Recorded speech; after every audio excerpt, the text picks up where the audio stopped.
नमामि रामं रघुवंशनाथम। कौन सद्बुद्धि देगा अजीत अंजुम साहब को? कौन सद्बुद्धि देगा वृंदा कारात को? या कौन सद्बुद्धि देगा प्रशांत भूषण को, कपिल सिब्बल को? अजीत अंजुम साहब कहते हैं कि साहब मुसलमानों को डराया जा रहा है, जिसे पूरा विश्व डरता है। क्या आपने कभी सुना है कि किसी हिंदू ने झटका से ही किसी अंग्रेज का गला काट दिया? क्या हिंदू ने किसी के गर्दन पे छुरी चलाई है या सीने में गोली उतारी है इसलिए कि तुम राम का विरोध करते हो? आपने सुना हो तो बोलिए, हमें पता नहीं, हो सकता है आपको इंफॉर्मेशन हो। ओवैसी साहब के भाई के जहरीले बोल क्या अजीत अंजुम साहब नहीं सुनते हैं? प्रशांत भूषण नहीं सुनते हैं? उस पर तो उनका सोशल मीडिया में कोई स्टेटमेंट आता नहीं है। जहां हमारे माननीय प्रधानमंत्री सबका साथ, सबका विकास और सबका विश्वास लेकर के चलते हैं, क्या घर मुसलमानों के नहीं बनते हैं? क्या मुसलमानों को राशन नहीं मिलता है? क्या मुसलमानों को फ्री में वैक्सीन नहीं मिलता है? नागरिक सुविधाएं जो हिंदुओं को मिलती है वो मुसलमानों को मिलती है। लेकिन अजीत अंजुम साहब कहां कहां से बात को उठा करके लाते हैं और कहते हैं कि साहब मुसलमानों को डराया जाता है। आप ही बता दो वो कौन सा मुस्लिम कंट्री है, बांग्लादेश हो, पाकिस्तान हो, सऊदी अरब हो, कुवैत हो, इंडोनेशिया हो, मलेशिया हो, जहां पर रोहिंग्या मुसलमानों के लिए पलक पावने बिछाए गए हैं?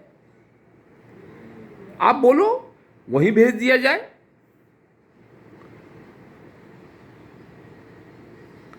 ये बांग्लादेशी मुसलमान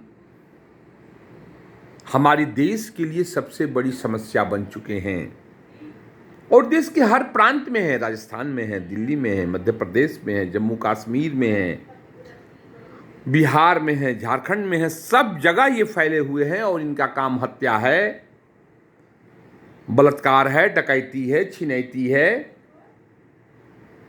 अजीत अंजुम साहब एक बार बताएं तो, अगर वो हिंदुस्तानी है तो धर्म के चश्मे को हटा करके देखें।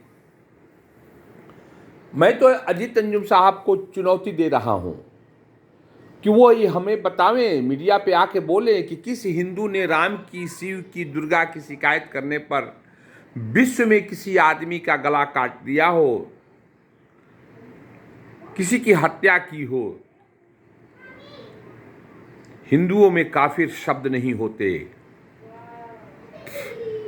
हम वसुधैव कुटुंबकम के नारे में विश्वास करते हैं।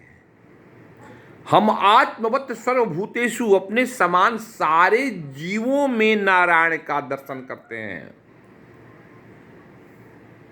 हम में, तुम में, खड़क खंड में सब जग व्यापत राम, सरमति सरामः।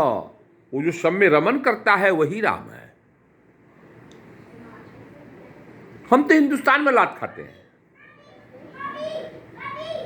जहांगीरपुरी में बांग्लादेशी मुसलमानों ने सड़क पर इनक्रोचमेंट कर लिया है, इलीगल कंस्ट्रक्शन कर लिया है। हनुमान जी की शोभा यात्रा वहां से नहीं निकल सकती। अजीत अंजुम साहब एक बार सोचिए, एक बार सोचिए।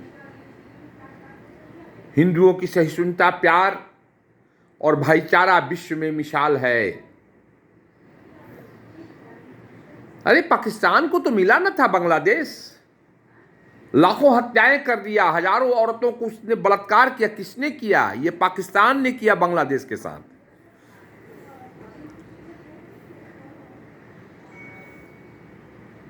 अब वही पाकिस्तान बलूचिस्तान में कर रहा है। आपको सोचना होगा। हिंदुस्तान की मिट्टी में हो तो प्यार की भाषा बोलो, वसुधैव कुटुंबकम के नारा को समझो। हिंदू किसी को काफिर नहीं कहता, हिंदू तो प्यार से बुलाता है, गले लगाता है। हिंदुओं में प्यार की अपार संभावनाएं हैं, क्षमताएं हैं।